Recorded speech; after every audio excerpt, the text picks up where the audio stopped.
Hi అండి. నేను మీ వాసవి. ఇంకొక కొత్త రెసిపీతో మీ ముందుకొచ్చేసాను. బీరకాయ ఎండి రొయ్యలండి. ఎవరైనా విన్నారా? దాని టేస్ట్ చేశారా? చేసుంటే గనక ఒక కామెంట్ ఇచ్చుకోండి. సరే అయితే ఇప్పుడు కూర చూసేద్దాం.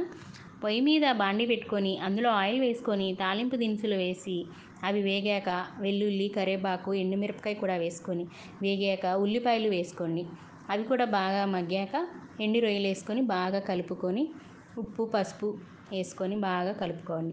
తర్వాత కోసి పెట్టుకున్న బీరకాయ ముక్కలు వేసుకొని బాగా మగ్గనించాలి మూత పెట్టి. అవి ఆ వాటర్ బీరకాయలో వాటర్ ఉంటుంది కదండి, ఆ వాటర్తోనే అది బాగా మగ్గిపోతుంది. మగ్గిన తర్వాత కారము, మిరియాల పొడి వేసుకొని బాగా కలుపుకొని మూత పెట్టేయండి. తర్వాత మూత తీసి చూసి ఆయిల్ పైకి తేలేలాగా ఇలా కూర బాగా మగ్గినట్టుగా అనిపిస్తే కొత్తిమీర జల్లేసి గార్నిష్ చేసుకోండి. ఇంతే, సింపుల్.